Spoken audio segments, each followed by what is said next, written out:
그대 잠깐 눈을 붙일 때 나는 마음에 부르고. Hello. Hi. How are you? Birthday nga pala ni Daddy kahapon. Wala lang, share ko lang. Kaya ayun, naisipan kong gumawa ng pasta para naman meron na rin akong content. As usual, busy kaming lahat. Umorder na din ako ng iba pang handa dahil hindi ko naman kayang lutuin lahat dahil marami pa rin akong gagawin. Ayun na nga, bilang malapit na rin ang holidays at isa sa mga edition natin ngayon ay ang mga pinakamurang panghanda or mga low budget version na mga paborito nating panghanda tuwing holidays, particularly Christmas and New Year. Kaya naman ito, ituturo ko sa inyo yung isa sa paborito kong pasta na talaga namang mapapamahal kapag binili mo pa sa restaurant. Kaya naman gagawa tayo ng low budget version nito. Syempre as much as possible yung mapapamura kayo pero masarap. Ganun. Pasta. Paborito ng masa. Basta magkatunog lang, pwede na yan. At yung pinaka-protina na gagamitin natin dito ay canned tuna, hindi chicken, hindi pork, hindi beef. Yan. Madaling hanapin, madaling bilhin at abot kaya. At kailangan din natin ng garlic or bawang para sa mga aswang. Charot. Yan, di tayo gagamit ng sibuyas, diba? Bawas na yan sa inyong budget.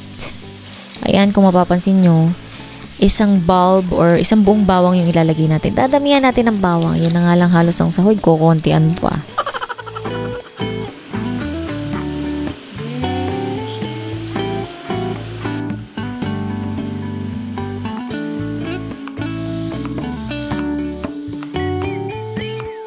Okay, ito na nga, magsisimula na tayo at baka simulan pa ng iba. What's up guys?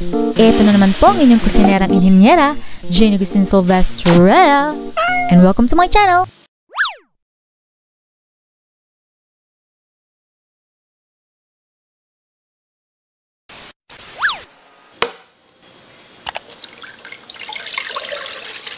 Gamit ang inyong kasirola, magpapakulo muna syempre tayo ng tubig.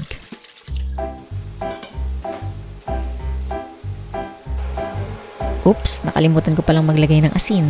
Pwede namang ihabol. Ayan, takpan na natin ulit siya. Takpan na natin ulit at hayaan natin kumulo pagkatapos ihulog na natin ang pasta. Sa pagluluto ng pasta, sundin nyo lamang ang instruction sa likod ng pakete. So itong ginamit kong pasta, mga 10 minutes, luto na daw. Pero ako, pag sinabi sa pakete ng mga 10 minutes, 8 minutes pa lang, chinecheck ko na para maiwasan na ma-overcook. Syempre, masarap na al dente yung pasta. Alright, dahil multitasking tayo at gusto nating makagawa ng iba pang recipe, yes, may bonus recipe tayo. So, habang nagpapakulo, gagawa tayo ng isa pang recipe. Syempre pa, ang masarap na eterno ay walang iba kundi ang garlic bread. So, easy version lang yung gagawin natin para mabilisan lang, ganun. Ayan, kumuha lamang kayo ng inyong mga sliced bread. Make sure na hindi pa yan expired. At pagdating sa garlic spread na gagawin natin, ayan, simpleng-simple lamang. Pwede kayong magtunaw ng margarine or kapag may budget, butter. Ayan, pag nakita nyo na yung word na optional, again guys, pwedeng wala nyan. Pero kung meron kayong dried basil or dried oregano, pwede nyo yung ilagay. Ayan, sa dinami-dami ng mawawala sa video clips ay yung garlic pa talaga. Garlic bread nga ito. Talaga nga naman pag tumatanda. Ayan, paalala po lalo na sa mga nakakalimot na. Naglagay po tayo ng garlic. Ginadgad ko para mas mabilis at mas talagang pino. And dahil hindi salted yung ginamit ko, maglalagay ako ng konting salt.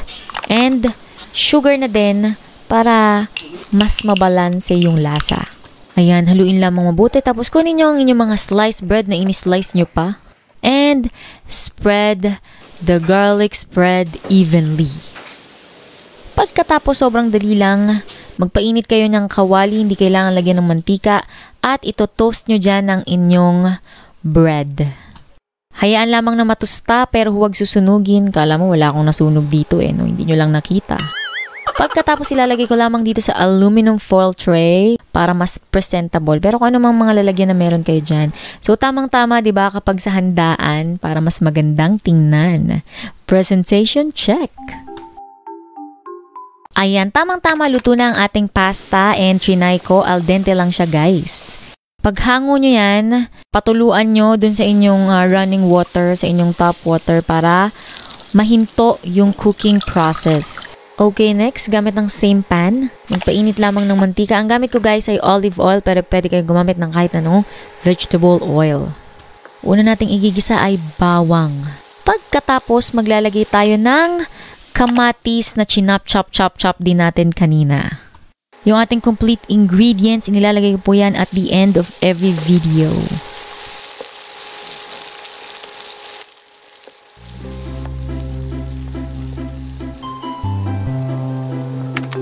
Ngayon pa lamang, isisiso na natin yan with salt and pepper and konting sugar para unti-unti mo nang nalalagyan ng lasa.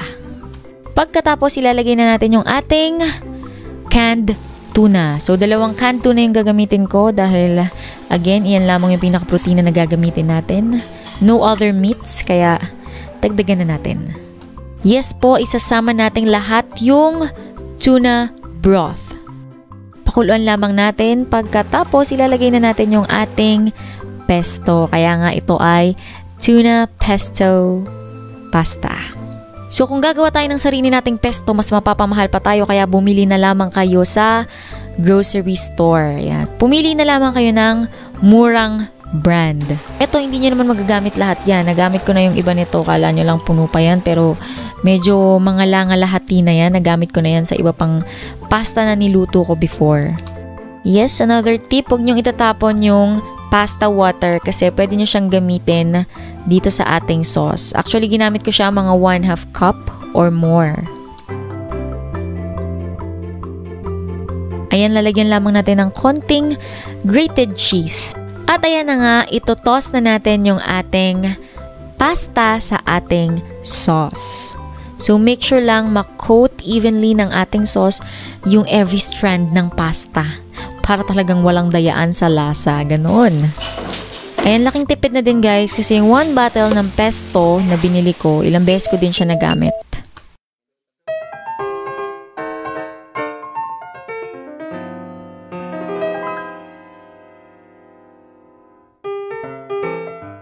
Ayan, diba? Bonggang-bongga. Pwedeng-pwede na siyang ipanghanda at napakadali lang gawin. Kaya kung sawa na kayo dun sa mga red sauce na pasta, white sauce na pasta, i-try nyo na to. Maiba naman, diba? At syempre pa, pwedeng-pwede din siyang pangbenta. So kung may budget pa kayo, pwede kayong bumili nitong parmesan. Ito, nabili ko lamang sa halagang 102 pesos at sulit na dahil matagal mo na siyang gagamitin.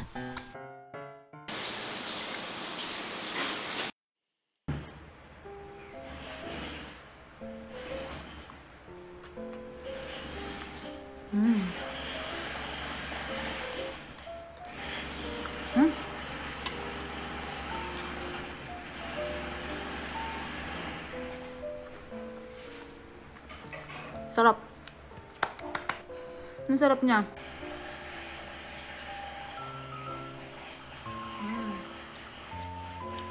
Yung hindi nakakadalok yung lasa niya.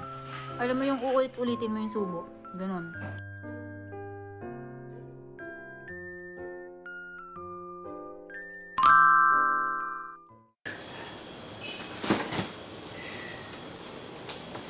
Yung cake.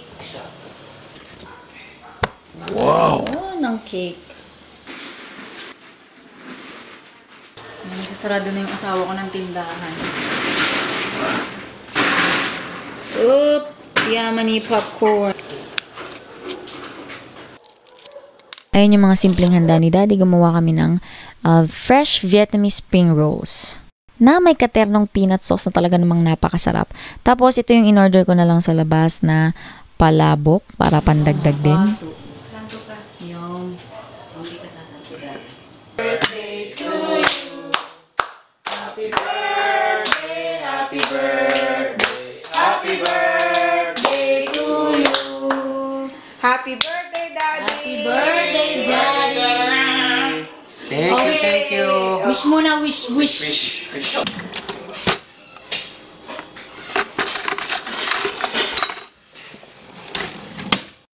Ayun na nga, ang una kong tinira, alam nyo na. At syempre, miss na namin ang aming kapatid na si Jasmine from Australia. Kaya naman, mag-subscribe na kayo sa kanyang YouTube channel. Ayan sa screen.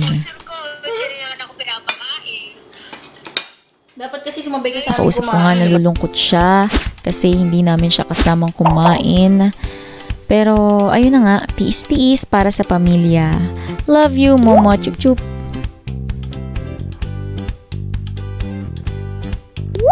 Subscribe na din kayo guys sa aking second YouTube channel, Jane Agustin Silvestres Life Vlog. Siyempre, ang content is all about my life. Empty house tour update, unboxing and review ng mga PR packages. Kung meron tayong mga pag-giveaways, pa-raffles, and pa-prizes, doon natin i-upload. Kung may mga questions kayo about sa vlogging, ano yung aking mga editor, ayun, kahit ano, anything under the sun. Follow na rin kayo sa aking mga social media accounts, lalong-lalo na sa aking Instagram kung gusto nyo ng advanced update sa aking buhay o sa aking mga niluluto. Sa aking Facebook page, meron na po tayong 40,000 followers na kung saan nag-upload din po ako ng mga videos kung mahilig kayong manood sa Facebook. And syempre, meron din po tayong Facebook group, Wais Ka Mami Lutong May Puso, at iba pa.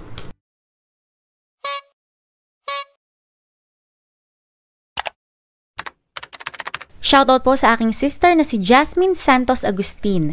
Subscribe na kayo guys sa kanyang YouTube channel na talaga namang nakaka-enjoy at nakakaaliw. Again, maraming salamat po sa inyong lahat.